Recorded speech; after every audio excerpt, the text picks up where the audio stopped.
రీసెంట్‌గా షర్మిల గారు గూడా జగన్ గారిని అన్న అనే పదానికే కళంకం వచ్చే వ్యక్తి ఆయన అని జెప్పి షర్మిల గారు మాట్లాడారు.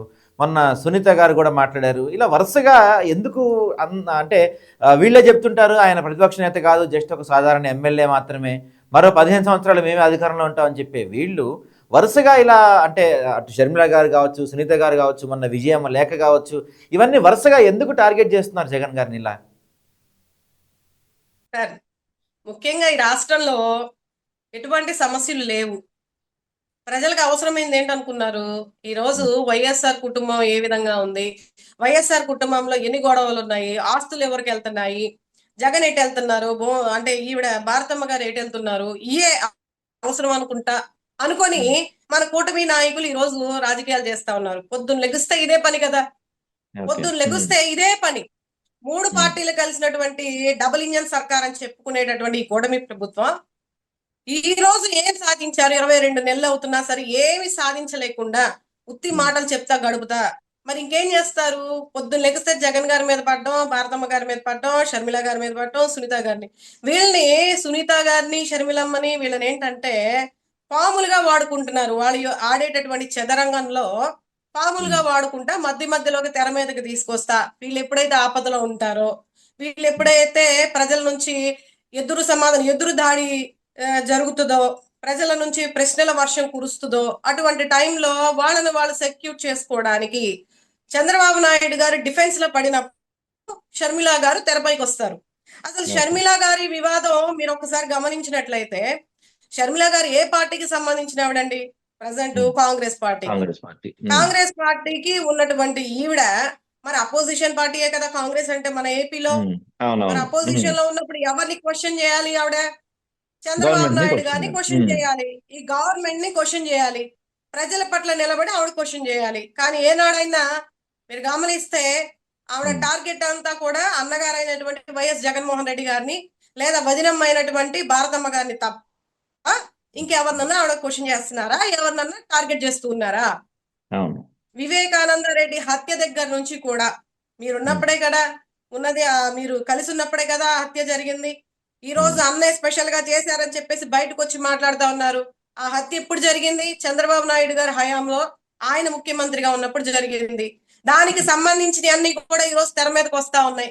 మరి ఆ హత్యలో నిందితుడైనటువంటి వ్యక్తి, నేరస్తుడైనటువంటి వ్యక్తి కళ్ళ ముందు ఎదురుగా దస్తగిరి అనే వ్యక్తి ఆయన ఒప్పుకొని ఉన్నా సరే ఏమి చేయలేనటువంటి పరిస్థితులు వీళ్ళున్నారు. పైగా హ్మ్. ఆయన్ని ప్రొటెక్ట్ చేసుకుంటా లోద్రా లోద్రా అనే లాయర్ ని మీరు విన్నారండి? అడ్వకేట్ గారిని ఆ అవును. పేరు దేశంలో చంద్రబాబు రిచెస్ట్ నాయుడు గారికి ఒక ఆ చంద్రబాబు నాయుడు గారికి ఒక ఫ్యామిలీ డాక్టర్ లాగా ఒక ఫ్యామిలీ హ్మ్. ఎలాగో ఈ లూద్రా అనే ఆయన ఆ హ్మ్. ఫ్యామిలీకి అంటే చంద్రబాబు నాయుడు గారికి పర్సనల్ అనమాట. అవును. ఆయనకి సంబంధించిన ఏ కేసులైనా సరే మరి హుహు. అతన్నే వాళ్ళకి ప్రొటెక్షన్ గా ఈ రోజు సునీతమ్మ గారి తరపున వాదించే ఆయన కూడా ఈయనే, ఈ అవును. లూద్రా గారే. మరి హ్మ్. దస్తగిరికి కూడా సపోర్ట్ చేసే వ్యక్తి ఈయనే. మరి చంద్రబాబు నాయుడు గారికి కూడా సపోర్ట్ చేసేది ఈయనే. అంటే అవును. ముగ్గురికి ఒక్కళ్ళే అన్నమాట. దీన్ని హ్మ్. బట్టి హ్మ్. అర్థమైపోతుంది కదా ఏ విధంగా మరి చంద్రబాబు నాయుడు గారు హ్మ్. వైఎస్ఆర్ కుటుంబాన్ని అడ్డం పెట్టుకొని చిల్లర రాజకీయాలు చేస్తున్నారో, ఎగ్జాక్ట్. షర్మిలమ్మని, సునీతమ్మని, విజయమ్మని ఏ విధంగా అడ్డం పెట్టుకొని జగన్మోహన్ రెడ్డి గారిని ఇబ్బంది పెట్టాలి, వారి కుటుంబాన్ని ఇబ్బంది పెట్టాలి, ప్రజల్లో పలుచన చేయాలని చెప్పేసి ఈ రోజు కుటుంబ విలువల్ని గురించి మాట్లాడుతా ఉన్నారు చంద్రబాబు నాయుడు గారు. మరి రైట్. ఆ లెక్కకొస్తే మాకు కూడా ఎన్నో క్వశ్చన్స్ వస్తాయి. హ్మ్. చంద్రబాబు నాయుడు గారి తల్లిదండ్రులు ఈ ప్రపంచానికి ఎవరికైనా తెలుసా? హ్మ్. ఏ రోజన్నా ఎవరికైనా పరిచయం చేశారా? చంద్రబాబు నాయుడు గారు వాళ్ళ చెల్లెలికి ఆయన స్వార్జితంగా సంపాదించుకునేటటువంటి ఆస్తుల్లో ముఖ్యంగా హెరిటేజ్ లో ఎంత షేర్ ఇచ్చారు? హ్మ్. చంద్రబాబు నాయుడు గారి చెల్లెలు ఆయన సొంతంగా ఇక్కడ 5,000 గజాల్లో అమరావతిలో శంకుస్థాపన చేసినప్పుడు ఎందుకు పాలు పొంగియడానికి రాలేదు? హ్మ్. చంద్రబాబు నాయుడు గారు వాళ్ళ చెల్లెల్ని ఎందుకు పరిచయం చేయట్లేదు? అలాగే వాళ్ళ హ్మ్. తమ్ముడైనటువంటి ఆయన్ని మొన్నటిదాకా ఎందుకు గొలుసులతో బంధించి ఇబ్బంది హ్మ్. పెట్టారు చనిపోయేంత వరకు కూడా? చాలా అవును. ఉంటాయి కుటుంబంలో విలువలు అంటే కుటుంబంలో ఉన్న వ్యవహారాలన్నీ ఈ రోజు బయటికి తీసుకొచ్చి మాట్లాడాలంటే చాలా ఉండాలి. హ్మ్. కుటుంబ విలువల గురించి ఈ రోజు ఈయన మాట్లాడుతా ఉన్నారు. చెల్లెల గురించి, అన్న గురించి.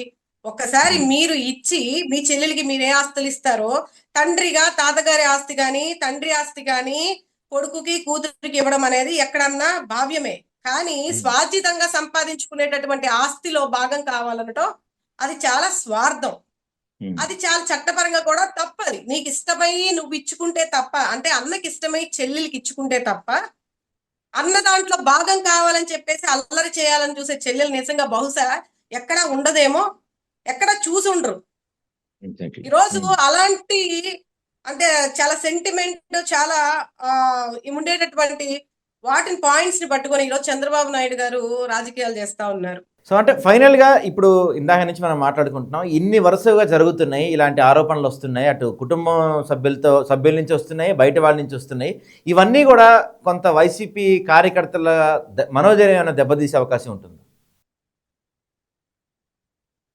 వైసీపీ కార్యకర్తలుని దెబ్బతీసే అవకాశం అయితే లేదు. ఎందుకుంటుంది సార్? అసలు ఎందుకుంటుంది? ఇంకా వీళ్ళు చేసేటటువంటి రాజకీయాలు చూసి ఇప్పుడిప్పుడే వీళ్ళు మాట్లాడే విధానము, వీళ్ళు రెచ్చగొట్టే విధానం చూసి ఇంకా వాళ్ళు చాలా స్ట్రాంగ్ అవుతా ఉన్నారు. ఓకే. ఎందుకు దెబ్బతీసే అవకాశం ఎందుకుంటుంది? ఈ చిల్లర రాజకీయాలు అతి సామాన్యుడైనటువంటి సామాన్య ప్రజలకి అర్థమవుతా ఉంది. ఈ రోజు ఏం జరుగుతుంది రాష్ట్రంలో, చంద్రబాబు నాయుడు గారి యొక్క వైఖరి ఏ విధంగా ఉంది, ఈ కూటమి ప్రభుత్వ నాయకుల వైఖరి ఏ విధంగా ఉంది, ఎమ్మెల్యేలుగా చెప్పుకోబడేటటువంటి వీళ్ళు ఆడవాళ్ల పైన ఏ విధంగా లైంగిక దాడులు చేస్తా ఉన్నారు, ఏ విధంగా డ్రగ్స్ కేసుల్లో పట్టుబడినా సరే పట్టి పట్టనట్టు ఏ విధంగా ఉన్నారు, వాళ్ళకైతే ఒక న్యాయం, సామాన్య ప్రజలకైతే ఒక న్యాయం, వైఎస్ఆర్సీపీ పార్టీ శ్రేణులకైతే ఒక న్యాయం అనుకుంటా ఈ రోజు సంక్షేమాలని చెప్పి మాట ఇచ్చి మాట తప్పుతా ప్రజల్ని మభ్యపెడుతూ ఇంకా మభ్యపెడుతూ, ఒక పక్కనేమో క్రెడిట్ చోర్, జగనన్న హయాంలో చేసినటువంటి అభివృద్ధులన్నింటినీ కూడా వీళ్ళ ఖాతాలో వేసుకొని క్రెడిట్ చోరీ చేస్తా, దాన్ని కూడా సమర్థించుకుంటా, మరి అమరావతి అని చెప్తా, ఇంకో పక్కన అభివృద్ధి అని చెప్తా, వాళ్ళ భూములను అక్రమంగా దోపిడీ చేసుకుంటా, ఇన్ని జరుగుతా ఉంటే, ఒక పక్కన దోపిడీ, ఒక పక్కన అన్యాయం, అవినీతి ఇన్ని జరుగుతా ఉన్నా కూడా కేవలం జగన్మోహన్ రెడ్డి గారి కుటుంబాన్ని టార్గెట్ చేస్తున్నారన్న విషయం ఈ రాష్ట్ర ప్రజలందరికీ చాలా స్పష్టంగా అర్థమవుతా ఉంది. ఎక్కడ కూడా వాళ్ళు చెప్పుకునేటటువంటి సమాధాన, ప్రజలకి సంజాయిషి జవాబుదారితనం అనేది లేకుండా రోజుకొక విధానంలో, అంటే సునీతమ్మ గారిని, వివేకానంద రెడ్డి గారి హత్యని సునీతమ్మ గారిని అడ్డం పెట్టుకొని చేయడం, అలాగే షర్మిలా గారిని అడ్డం పెట్టుకొని ఈ రోజు ఆస్తుల వివాదాలని చెప్పేసి తెర మీదకి తీసుకురావడం. ఒక విషయం స్ట్రైట్ గా సందర్భం వచ్చింది కాబట్టి, షర్మిలారెడ్డి గారు అంటే ఆ కుటుంబానికి, వైఎస్ఆర్ కుటుంబానికి సన్నిహితంగా కుటుంబ రిలేషన్షిప్ లో కానీ, కుటుంబానికి అతి దగ్గరగా ఉన్నటువంటి వ్యక్తులు కానీ, అలాగే రాజకీయ పరంగా అతి దగ్గరగా ఉన్నటువంటి వ్యక్తులు కానీ, ఎంతో మంది పెద్దలు, అంటే నేను అప్పుడు ఇంకా చిన్నదాన్నై ఉంటా, ఎంతో మంది పెద్దలు ఈ సందర్భం, ఈ విషయం తెరపైకి వచ్చిన తర్వాత వాళ్ళంతటా వాళ్ళు వచ్చి కుటుంబంలో ఏమేం జరిగాయి గతంలో, రాజశేఖర రెడ్డి గారు ఉన్నప్పటి నుంచి కానీ, షర్మిల గారి వైఖరి కానీ, ఆ ఆస్తుల వివాదాలు కానీ, ముందుగానే రాజశేఖర రెడ్డి గారి పంపకాలు కానీ, ఇవన్నీ కూడా ప్రతి ఒక్కరు వాళ్ళకి వాళ్ళు ముందుకొచ్చి చెప్తా ఉన్నారు. ఇది చాలా అన్యాయం. షర్మిల గారు చేసినటువంటి ప్రక్రియ చాలా అన్యాయం. ఒక అన్న పైన ఇంత విధంగా ఆస్తుల కోసం రోడ్లెక్కి ఒక శత్రువైనటువంటి పార్టీకి ఎవరినైతే భూస్థాపితం చేయాలనుకునేటటువంటి నాయకుడితో చేతులు కలిపి, అంటే అన్నని భూస్థాపితం చేయాలనే ఆలోచన ఉన్నటువంటి నాయకుడితో ఈరోజు చెల్లెలు వెళ్ళి చేతులు కలిపి, ఆయన ఇచ్చేటటువంటి డైరెక్షన్ తో ఈరోజు అన్న పైన ఇలా పబ్లిక్ అంతా కూడా, ప్రజలందరూ చూస్తుండగా ఆవిడ చేసేటటువంటి ప్రక్రియలకి ప్రజలందరూ కూడా చీకొడతా ఉన్నారు. నిజ నిజాలు ఏంటనేది ఆ కుటుంబంతో ఉన్న వాళ్ళందరూ వివరిస్తా ఉన్నారు ఈ రోజు సాక్ష్యాధారాలతో సహా. మరి నువ్వు పార్టీ పెట్టేటప్పుడు, షర్మిలమ్మ గారు తెలంగాణ వెళ్ళి పార్టీ పెట్టాలనుకున్నప్పుడు వైట్ మనీ 230 కోట్లు జగన్మోహన్ రెడ్డి గారు ఇచ్చారు కదా, అసలు ఆయనకి ఇవ్వాల్సిన అవసరం ఏంటి? మరి చంద్రబాబు నాయుడు గారు సొంత నిధుల్లో నుంచి వాళ్ళ చెల్లెలకి అంత ఇవ్వగలరా? ఆయనే కాదు, ఎవరైనా ఇవ్వగలరా? అంత స్వార్జితంగా సంపాదించుకున్నటువంటి సంపాదనలో చెల్లెల కోరిక తీర్చాలని చెప్పేసి ఏ అన్నైనా సరే, ఏ చెల్లికైనా అడిగిన వెంటనే ఇవ్వగలరా? అది ప్రత్యక్షంగా, మరి పరోక్షంగా ఎన్ని ఇచ్చి ఉంటారు చెల్లికి? ఈ రోజు అన్ని తీసుకుని కూడా అన్ని విధాలు సహకరించినటువంటి అన్నని దూషిస్తా, అన్నే కాదు, అన్నే అనే మాటకి కళంకం అని చెప్పేసి మాట్లాడుతున్నా ఉంటే ఇంకా నీకన్నా ఏం మాట్లాడాలో కూడా అర్థం కానటువంటి పరిస్థితి. ఎందుకంటే ఏదన్నా అనాలన్నా రాజశేఖర రెడ్డి గారి బిడ్డ, ఆయనంటే మాకు చాలా గౌరవం, మేము కూడా ఏం అనలేము. ఒక సాటి మహిళ అయినా ఒకటే మాట చెప్పగలం. ఇలాంటి చెల్లెల మటుకి ఏ అన్నకైతే ఎక్కడ మేము చూడలేదు. రాబోయే రోజుల్లో కూడా ఇలాంటి చెల్లెలు చూడబోం కూడా. రైట్ అండి, రైట్. అలాంటి పరిస్థితిలో ఉంది ఈ రోజు. ఓకే, రైట్ అండి. Thank you. Thank you sir.